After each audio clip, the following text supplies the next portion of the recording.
2 કરોડથી વધુ મકાનો બનાવવા માટેની મંજૂરી આપી છે। એટલે બાકી રહેલા લોકોને પણ ક્રમશઃ બધાને જ મકાન મળશે।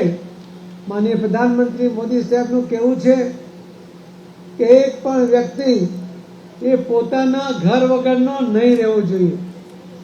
અને મહાનગરપાલિકા સુરત પ્રધાનમંત્રી આવાસ યોજના હોય કે મુખ્યમંત્રી આવાસ યોજના હોય, એના જે મકાનો બનાવે છે, એની જે ક્વોલિટી છે, એની જે વ્યવસ્થા છે, એની જે ડિઝાઇન છે, એ આપનું જીવન સરળ બને એના માટેના પૂરતા પ્રયત્નો અને કાળજી રાખીને આ અધિકારીઓ આ મકાનો બનાવ્યા છે। એમના માટે એમનો આભાર। અને આપ સૌને આવા સુંદર મકાનો જ્યારે આપને ઉપલબ્ધ થવાના છે એના માટે પણ આપણે એડવાન્સમાં અભિનંદન આપું છું। સુરત શહેરની અંદર જે મકાન આપણે ઘણીવાર 5 લાખ 6 લાખમાં અવેલેબલ થઈ જાય છે, એ મકાનની બજાર કિંમત એ 30-35 લાખથી પણ વધારે હોય છે। ખૂબ સારા એરિયામાં પણ મહાનગરપાલિકાએ પ્લાનિંગ કરીને સારા મકાનો આપ્યા છે।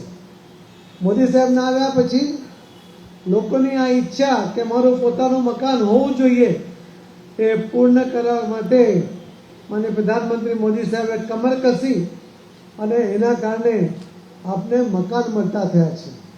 પણ મકાનની ક્વોલિટી આપણે પહેલાં પણ જોઈ હશે કે પહેલાંની સરકારોમાં જે ઇન્દિરા આવાસ યોજના ચાલતી હતી કે જો કોઈ જોરમાં લાત મારે તો મકાનની દિવાલો તૂટી જાય, વરસાદ હોય તો ચોમાસું અગાસી વગરનું ધાબું જેવું માનીને વરસાદ ઘરમાં પડે, ગરમીમાં પણ સૂર્યના કિરણો સીધા એ ઘરમાં પડે, બાળક નાનું સૂતું હોય તો એ સૂઈ ન શકે, એ પ્રકારના આવાસો હતા।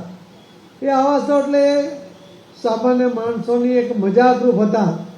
જ્યારે આજે પ્રધાનમંત્રી મોદી સાહેબે જે આવાસ આપવાનું શરૂ કર્યું અને મુખ્યમંત્રી આવાસ યોજનામાં પણ જે મકાનો મળે છે એની ક્વોલિટી આપને ચોક્કસપણે એમ લાગે છે કે આપણું ઘર હોય તો આવું જ હોવું જોઈએ, એ પ્રકારના સંતોષની ભાવના પણ આપણને એમાંથી મળતી હોય છે। મારે આપને જ કહેવું છે કે માનનીય પ્રધાનમંત્રી મોદી સાહેબે જે સર્વાંગી વિકાસના કામો કર્યા એની અંદર એમણે દરેક વ્યક્તિને પોતાનું ઘર હોવું જોઈએ એ વાતને પણ એમાં એમણે વણી લીધી છે। અને એમાં ખૂબ મોટી સંખ્યામાં મકાનો અપાયા છે અને આવનારા દિવસોમાં બાકીના લોકોને પણ પોતાનું મકાન મળી જશે એની પણ તમને હું ખાતરી આપું છું।